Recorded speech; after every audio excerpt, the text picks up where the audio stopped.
Hello and welcome to the Ramadan podcast, Sada and Safa edition. Today is day 12, I believe, and we are back for another episode of what we did today.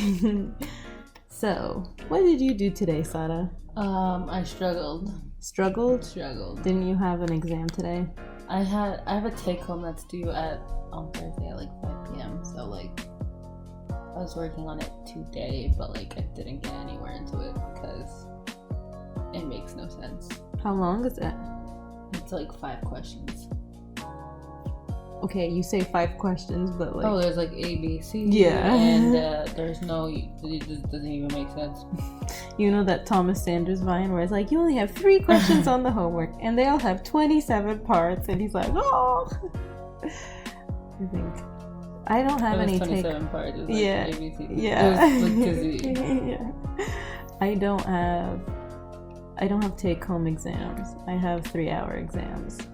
I had an econ exam today, but I didn't do it because he gave us last week. He was like, "Oh, here's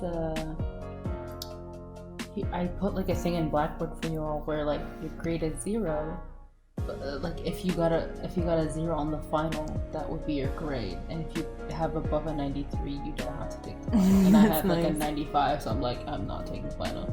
I have to take my finals. I have a B in Spanish and a B in my econ class, so if I don't take them, drop down Inshallah, to I C. get straight A's this semester. I probably won't get straight A's. If it happens, I may get an A- in Spanish and education, but I'm definitely gonna get an A in Unified Systems, and I'm gonna get an A in. I think I did well this semester. I think because it became home online, I got really good grades. I think if I was still on campus, I would probably get a B in some of these classes. I would have definitely gotten a B in protein. It's weird because for me, I feel it would have been the opposite. If I stayed on campus, I feel I would have done better. I think because it was home, it became better for me personally. I just got lazier when we came home, and I didn't do any. I prolonged doing any of my work, and that ended up being a very bad decision. Such is life. Such is life. But I did that, and then we went walking. Yeah, we did. And then you went sleep, right? We went to Walmart, and then I took a nap. I was just really just dead today. I just didn't want to do anything. I was physically, mentally tired. I was yeah. Today was hard for me, if I'm being honest. I don't know why it was so hard today, but during close to Halal Fatra, my stomach was hurting. It was in pain. I was why is my stomach in pain? But it was hurting. I was yeah. But today was hard for me, but I did what I could, and then played with Halima a little bit. I did too.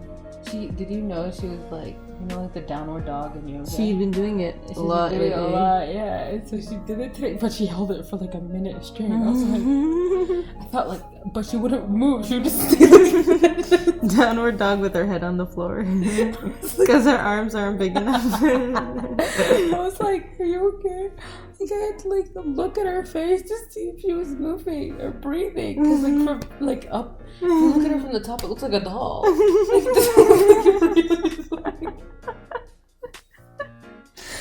She's close to moving. So Halima's dad, which is our brother-in-law, he friended me on Snapchat today, and so I sent a video of Halima to him.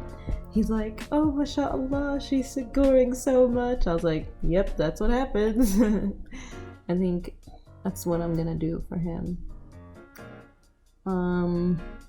And I've also started my Russian mob paper, my history paper. It's 200 points.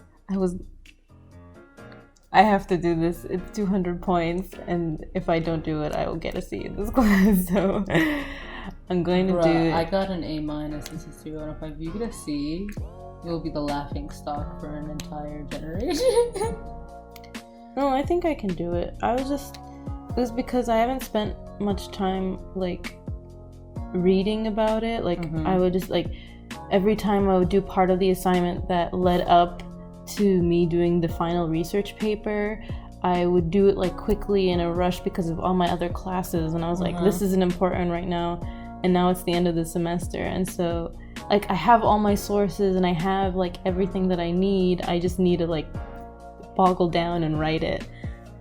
And so I watched a documentary today of one of the authors that I have for one of my sources. He's in this documentary, so it's kind of legit, and so I just watched it just to get a general gist of what the Russian mob is all about.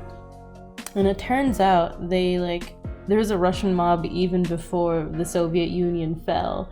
There was like this thing called the Thieves Brigade, and it was just like the code of honor if you were a thief in Russia. So if you went against the Tsar, which was the emperor of Russia, you were like if you stole something, that means you were a traitor to the country. And so these thieves, they were basically like Robin Hoods of the Russia of that time and they created a brigade. They call it the Thieves Brigade, and they have like a bunch of Where's that rules. From? What's that brigade thing? It's from I don't know. And they made a bunch of rules, and so like you can't, like one of the rules, like you can't get married, you can't have kids, and if you become a thief, you have to leave your family. You also can't rat out somebody else, or else like you die basically, and you can't work with the government, because these are like the rules for being in the Thieves Brigade. And there's like a history of that. And then after the Soviet Union fell, all the Russian mobsters were like, we gotta take over. And so all these Russian mob people, they have like degrees, they have like master's degrees and PhDs. They have PhDs, Sarah. These people are Russian. Smart. Like they are Russian. I don't get that. Like they're Russians are smart. Yeah. And so I was like, what the heck? Like these mobsters, like they're doing chump change, like prostitutes and all this stuff, but they have like PhDs. Like, why don't you just go get a teaching job? Because they don't want to be part of communist Russia, I guess. And so now, what my focus is like, it's like, how did the Russian mafia like expand so quickly? Because like it started in the 90s and now it's everywhere around. Like it's like a national threat to the United States right now. The Russian mob, and they've infiltrated Italy, and they've infiltrated like internationally. Like one of the people in the documentary was like, the Russian mob is like the Italian mob, but like you fast forward it. Yeah.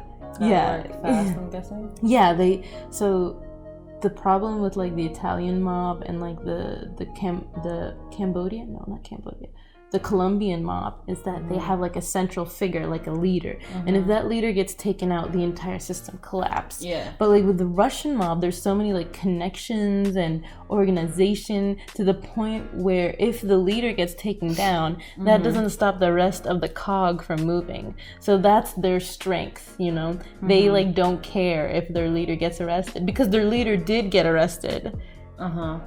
And it's not even clear who the leader is right now. They're still wondering. This is like a really old documentary, and the book's really old too. But the FBI is like, the Russian mob is on our list. And so now that I'm like interested in it, I feel like this will go a lot easier for me, because like now I'm like, whoa, these people have PhDs and they're still like in the mob, and also they're like the fastest growing threat to like the world ever. So these people, they have submarines that they will sell to you. They're like, yeah, we have a nuclear submarine from the Cold War. Do you want to buy it for $100 million? And they sell it to like people who are at war, basically.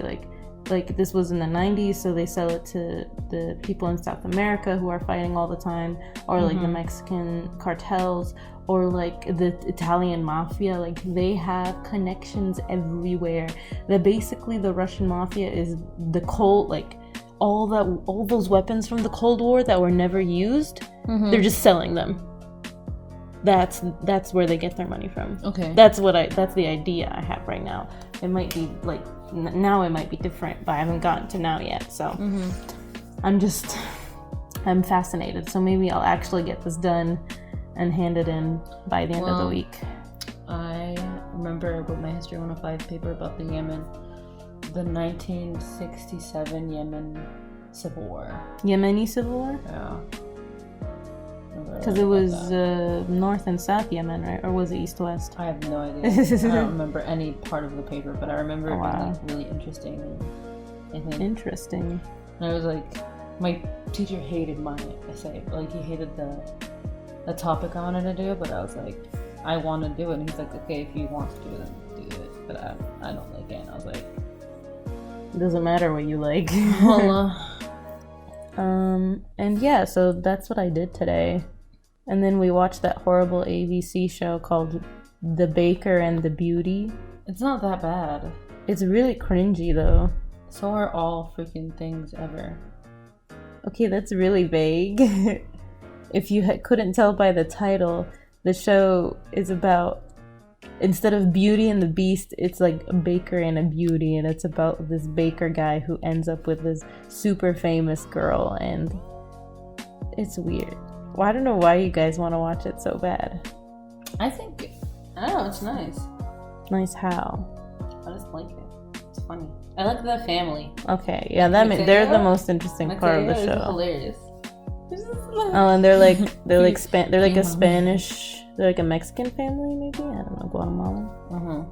So yeah, that's what we did today. Let's try that too. We don't necessarily have anything to talk about, so I think we can end the podcast here today. But if you guys have something you want us to talk about, something you want us to like express more in our podcast, please tell us. This will probably be the shortest podcast we'll ever produce. But share, like, subscribe, share. What did I say that one time? No, I'm not gonna tell you. You can go back and listen to the podcast. I do listen to the podcast, okay? Link, share, subscribe. Link, share, subscribe. Figured that. But yeah, we're just gonna chill over here for a while, do our exams, and we'll be back tomorrow night. Thanks for listening. Ramadan Kareem. Ramadan Kareem.